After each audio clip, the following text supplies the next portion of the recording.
Power Wings, ginagamit ko to, Power Wings. Tapos, yung Victory Pills, yan, gamit ko. Pagdating sa hapon, nagbabinder na ako sa patoka, nagbabinder ako. Kasi yun ang kailangan ng ibon yung vitamins, para may lakas sila. Stamina nila, may itatagal sa liparan. Pagka Monday, ito, Pink Mineral.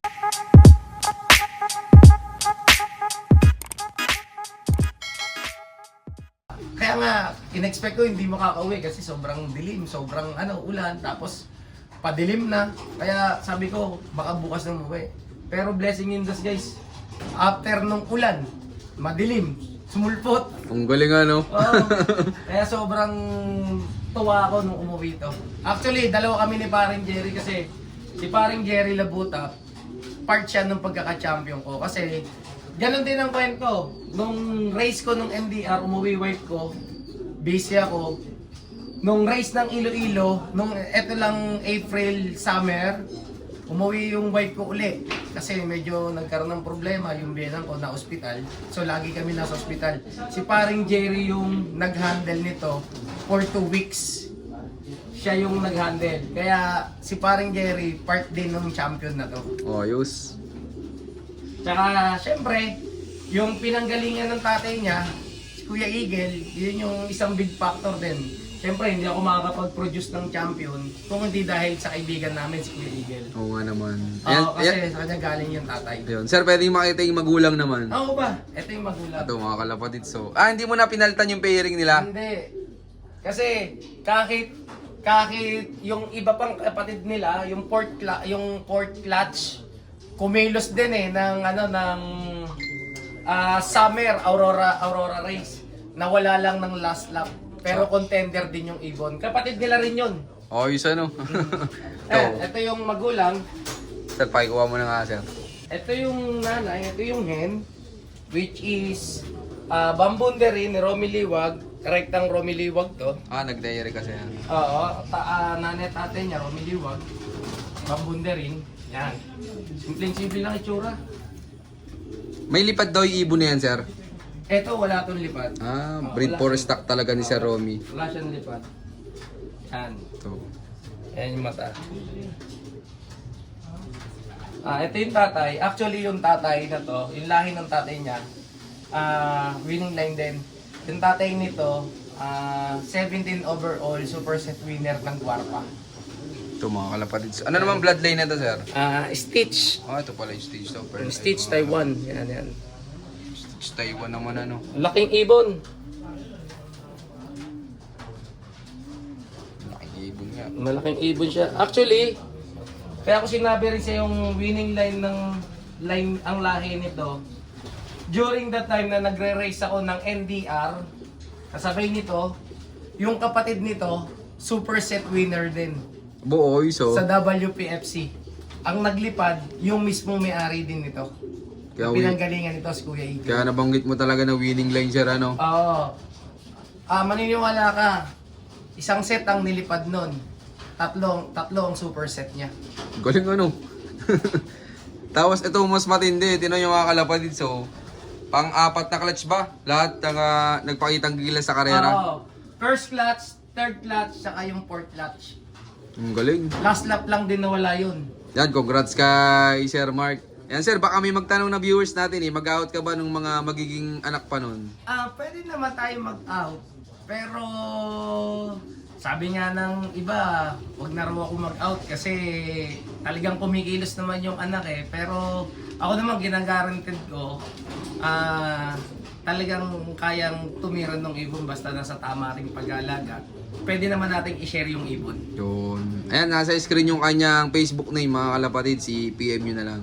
Sir Mark, pagdating ng derby, ano namang diskarte mo dito sa loob mo?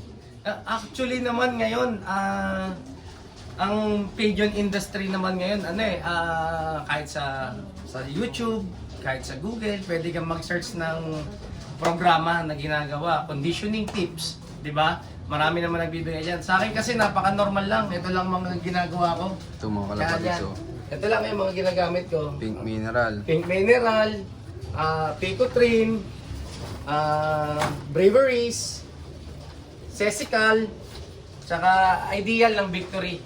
Yan lang din naman ang ginagawa ko. Siyempre, yung tamang proseso rin ng paglilipad, pagtitraining sa ibon. Kailangan number 1, healthy ibon. Tapos pangalawa, siyempre yung bloodline. Kailangan alam mong subukan sa bloodline.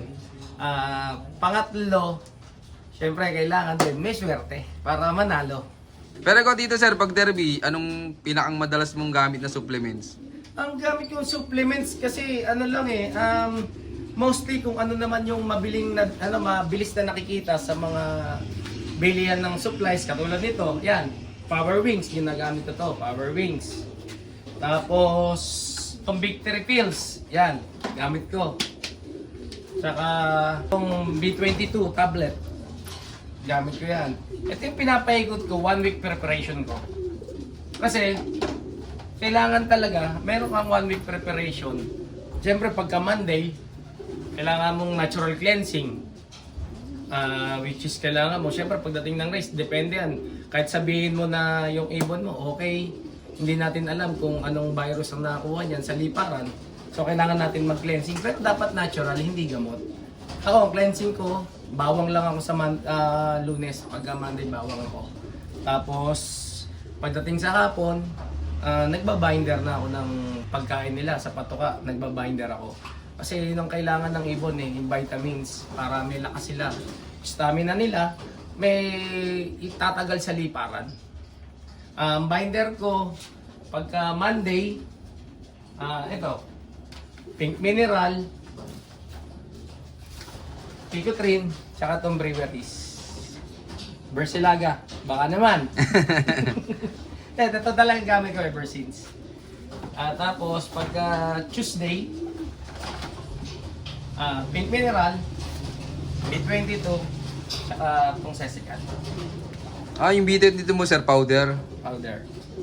Pero meron din akong tablet na ibinibigay sa ibon pagka gabi.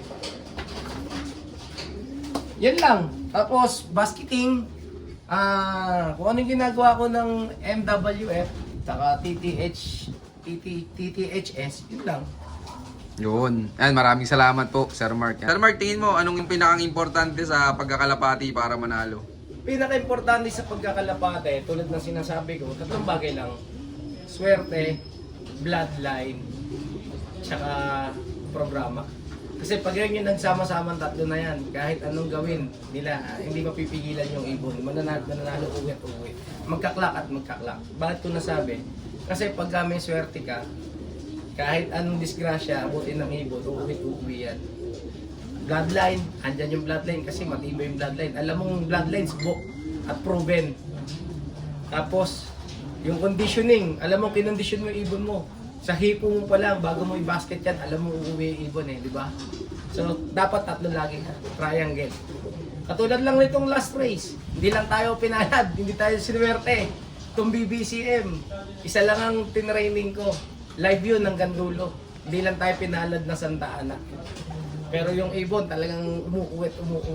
Biruin mo, isa lang yun Isa, laban sa almost, more than 12,000 pala, sorry. More than 12,000, isa lang yung ibon natin. Pero hanggang dulo, sumabay yung ibon natin. At live.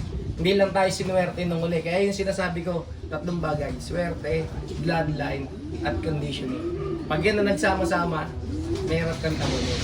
Or hindi ka man pala rin, pero hanggang dulo ilalaban ka ng ibon. Muli, ako po yung nagpapasalamat. Ako si Marquezine Santos, ang Pigeon Panzer ng Montalban. I love this game. Yun, maraming salamat sa patuloy yung suporta mga kalapatids. At siyempre maraming salamat din kay Sir Mark sa pag-unlock na makapag-loft visit sa kanya. Ayan sir, baka pa lang may mga gusto kang i-shoutout dyan. Shoutout pala kay, unang-una kay Kuya Eagle. Veteran puncher ng Arkong Bato, Valenzuela. At shoutout din kay paring Alvin Mejia, isa sa malupit na puncher ng Montalban. Lalong-lalo na kay paring Jerry. Paring Jerry! Ako yun. Ay, may shoutout pa. Okay, shoutout din tayo kay Marquezine Santos.